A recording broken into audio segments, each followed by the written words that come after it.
episode 2 of Opening the Package Toy Collecting with Ian Brazy Cannon.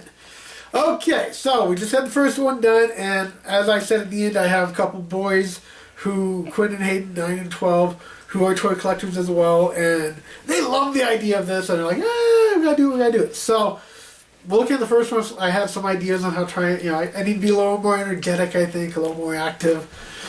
So, we're going to try and see if I can't do that.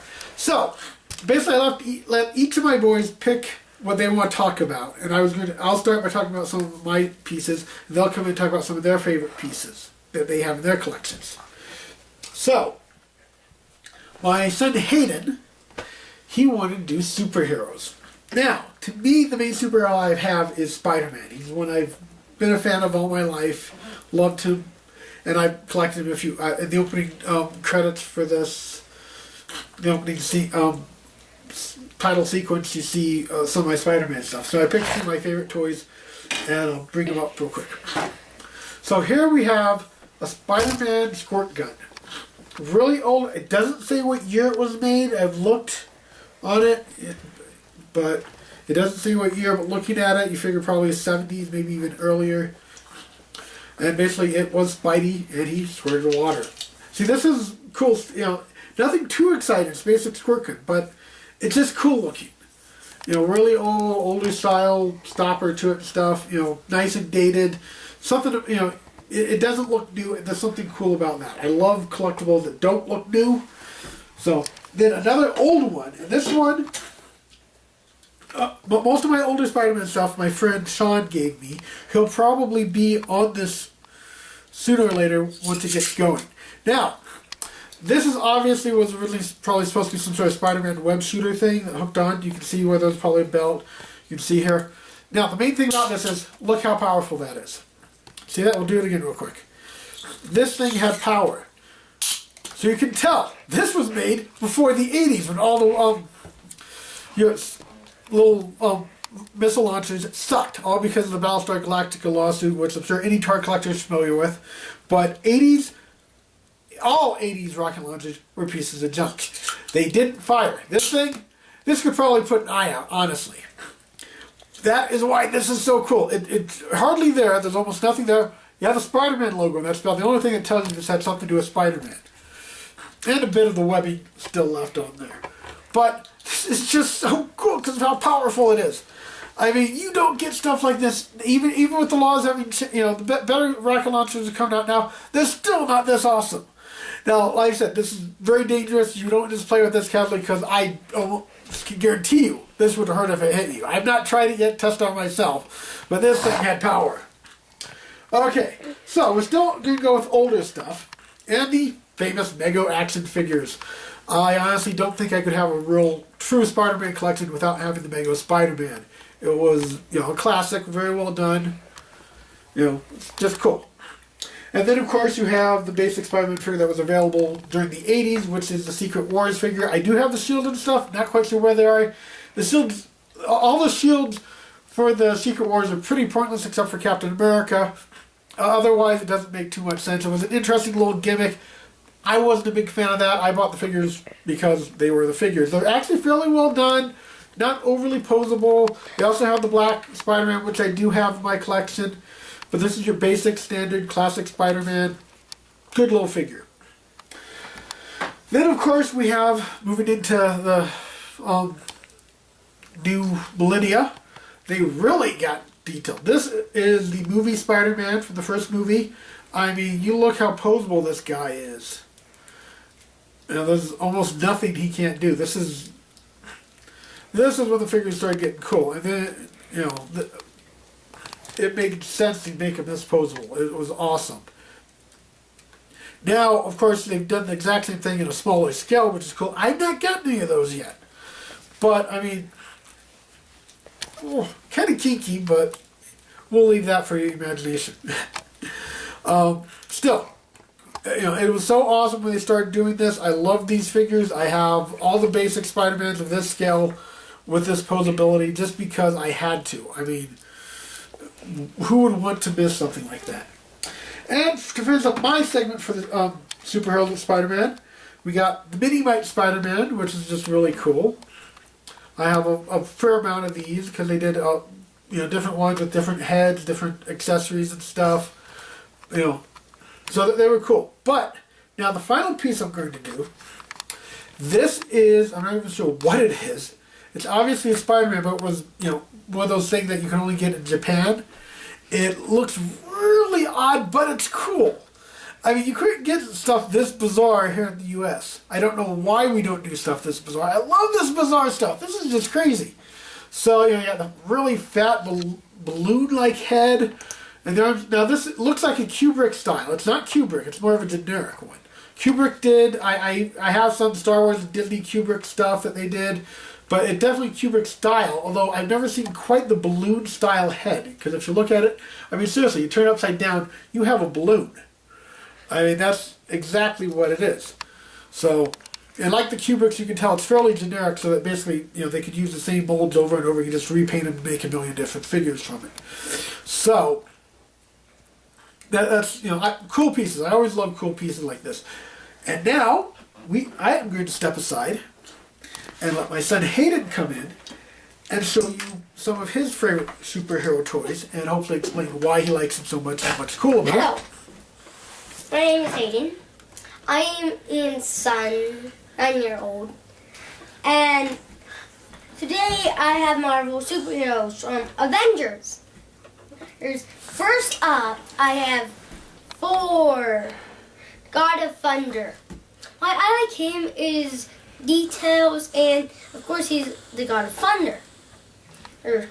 And he's just really cool. And also we lost his hammer. That's why I don't see his hammer on him. Well, moving on. I'm sure we have the hammer somewhere in this house. It'll turn up. Next of all, we have Captain America. And we did not lose his shield. I like him also because of the details. He's brave. He has this sensitivity. And he can hold Thor's hammer. No, that was only in the comics. It'd be cool if they did that in the movies, but so far... They can still hold it. Well, the figure-wise. No. Yeah. So, I just like him. He's brave. He's like your best friend. Well, third, we have the classic Black Panther. You can barely see him because he's black, of course. And he is classic. The classic one. Well, I like him. He's king of Wakanda, and he's like a ninja, doing ninja things. He has a ninja feel to him, but he's not really a ninja. Yeah, he has a ninja feel. Like, he has ninja moves in there. And my personal favorite is fourth and last, the classic Iron Man. And this battle marks is from a car that he got run over. I like him because he's a super genius. If he's not in a suit, he flies. He has these brains that make, and he has these repulsors that can shoot like 10 feet away.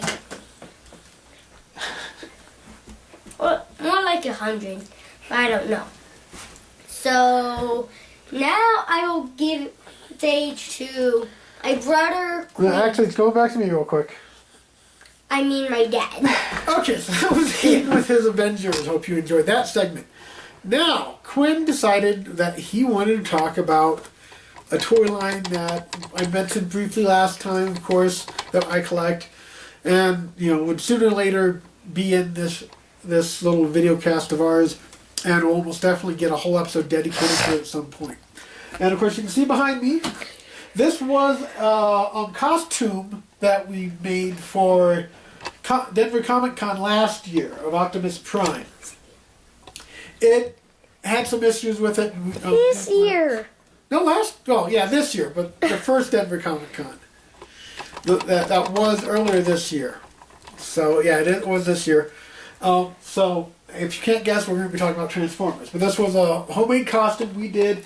The mask I thought was really cool when it was first made, but it's kind of falling apart now. You can see the chest piece, which is I like. We had to put the Autobot symbol in an odd place.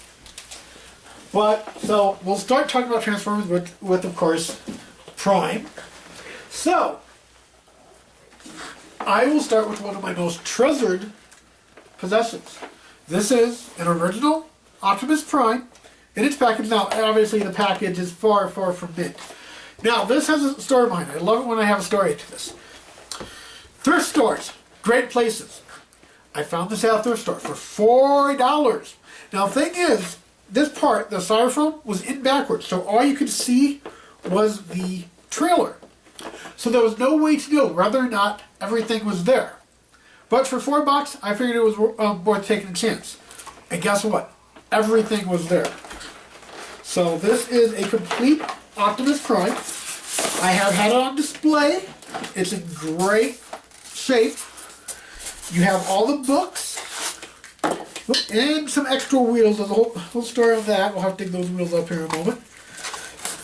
The stickers had not been put on, and I myself put the stickers on for the first time, which was really cool because I hadn't done, that was one of those things I love and I kind of miss on the newer toys is putting the stickers on. I kind of love that. To me, that was one of the things about new toys, is to be the one to put the stickers on, one to build them, one to do kind of things like that. And some of that will be in future video casts because I have some issues with the fact that toys nowadays you can't do that with as much. It's kind of sad, really. But so yeah, this is everything is there. The trailer has everything in it. I had it on display for a while. I put it back in here, but there's nothing missing. Now it is a second-year version, and you can tell that because it has the rub-off symbol, which they wasn't in the first release of them. And the book's also a second-year book, not the original book. I do have actual copies of the original collector's guide in my own collection, which right there, whole nother video cast talking about collector guides and stuff. I love those as well. So we'll put this version of Prime aside, and I do version.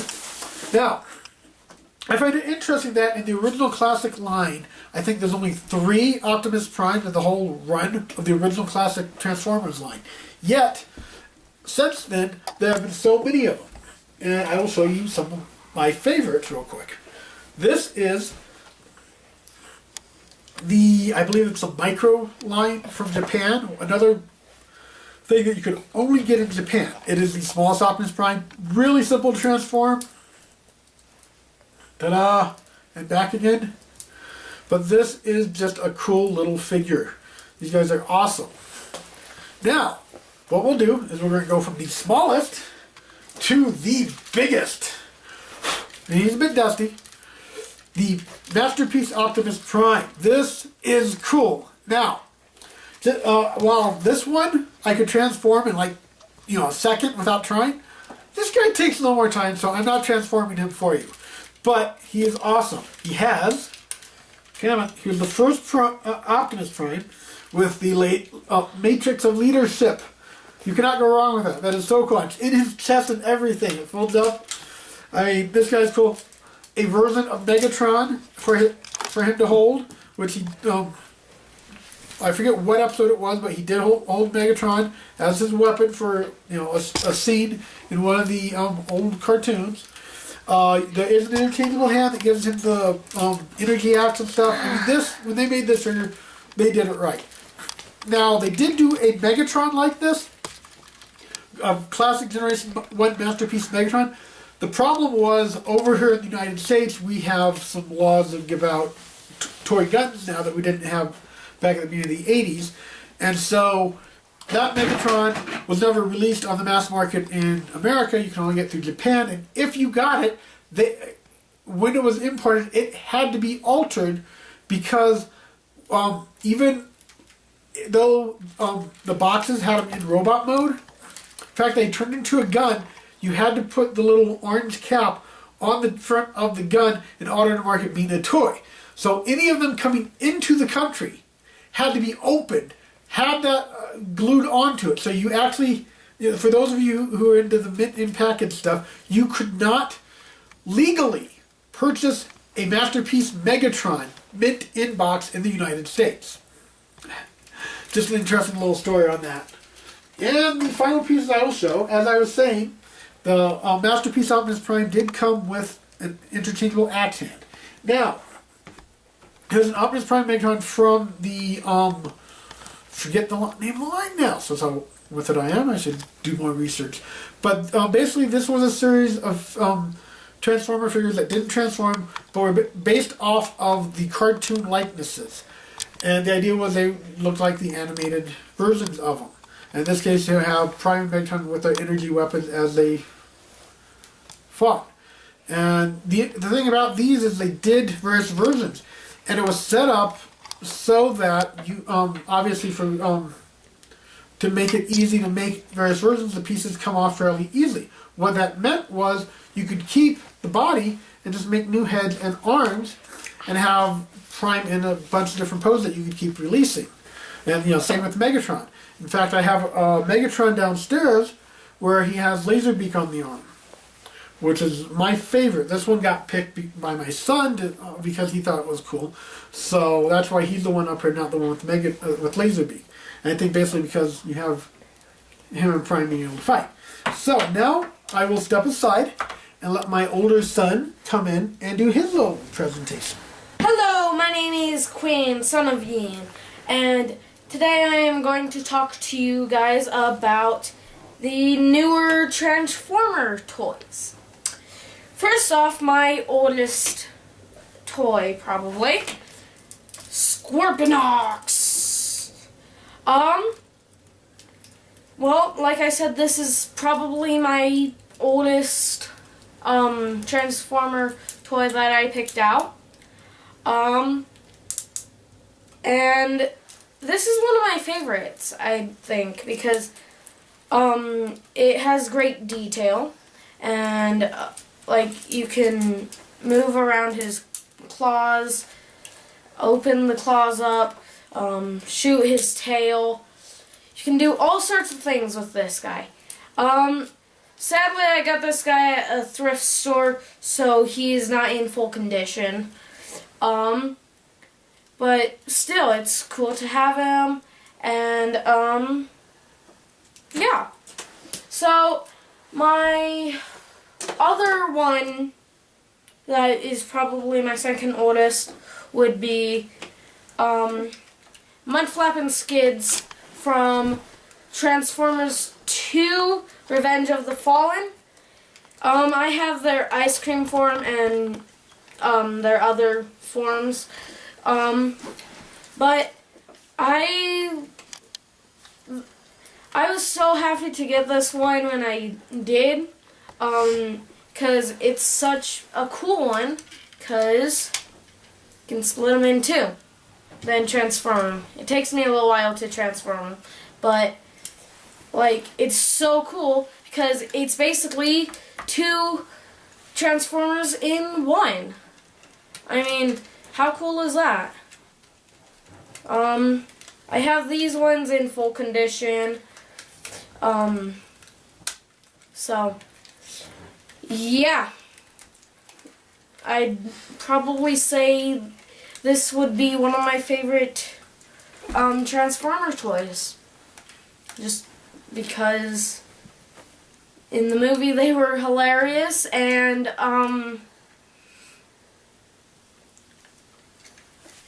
who doesn't love 2-in-1 action figures or toys, right?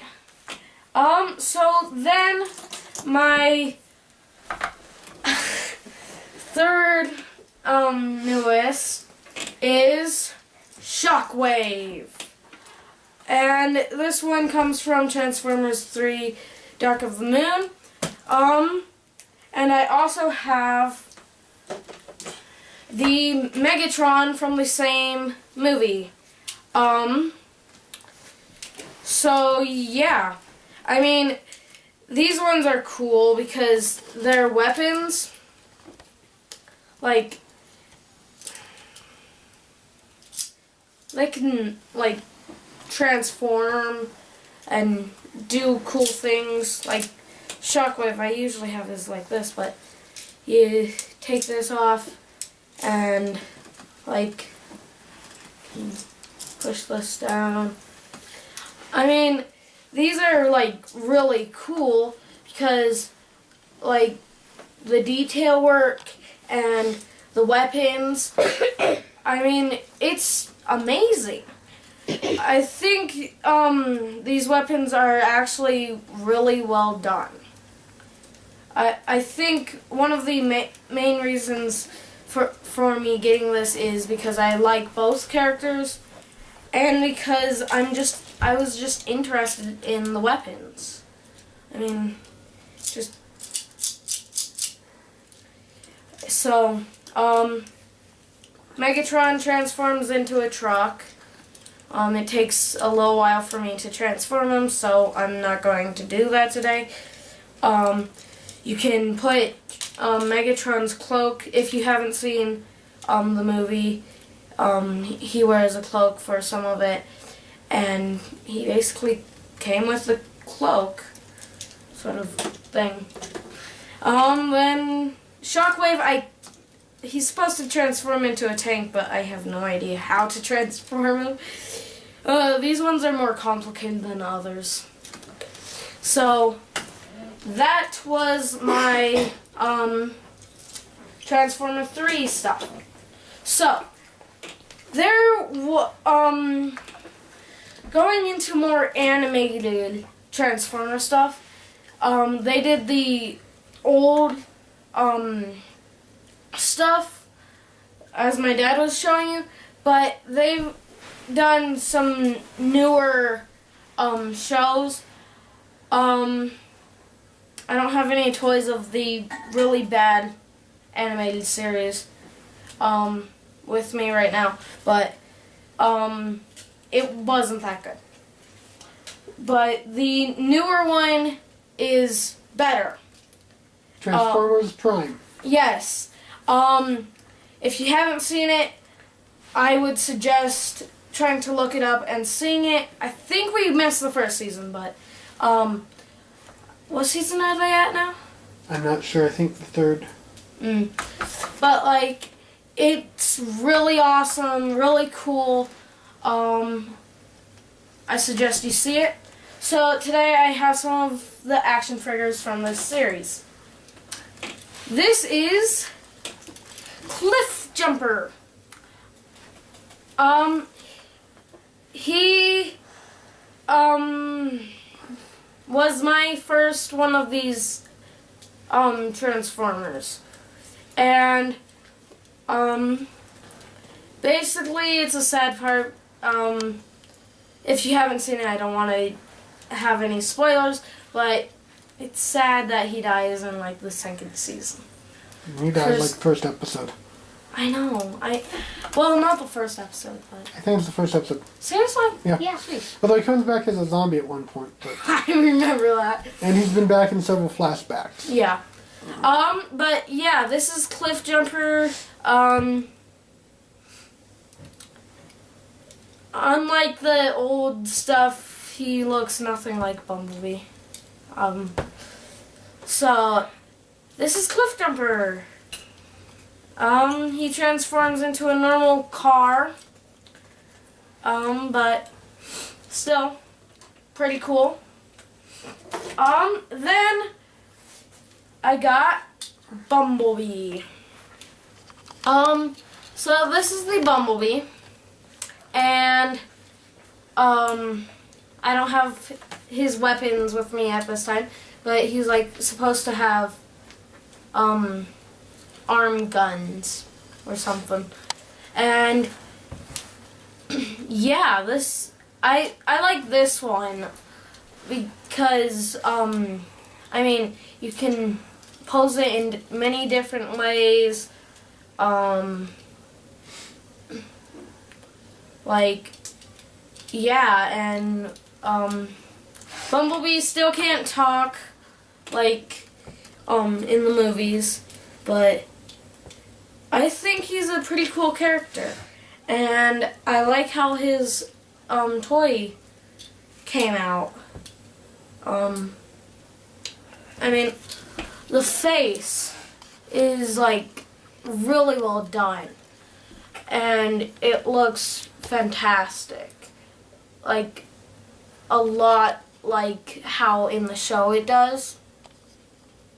I mean, they've done a much better job at making the toys look like how they are in the movies or shows. So then, the final one. Megatron. This is the Megatron from Transformers Prime. And he's big and strong. You can compare between the Bumblebee, a much bigger toy. I have not seen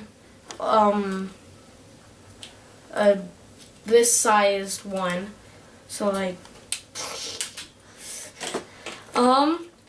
but this Megatron, like his weapon is pretty cool too. You just push down the button and it becomes like this. And you basically have sort of a light sword. And yeah, that's his weapon. Details are fantastic again. Really big foot. He transforms into a Cybertron spaceship thing. We haven't really been told what he transforms into, but Okay, well, that'll finish up our episode 2 here. We'll see how that goes over it. Hopefully it was fun. Don't know how much the boys will work with me in it. I'll let them, if they have something they want to cover, I'll probably let them come in and have some time. So, it'll be a family thing, and I'll probably have some friends who are interested in coming and talking about toys on as well. Don't know, how all this is going to go over, but feel free to email me at opentpackage@gmail.com. I'll put the email here again as I did last time. Woo!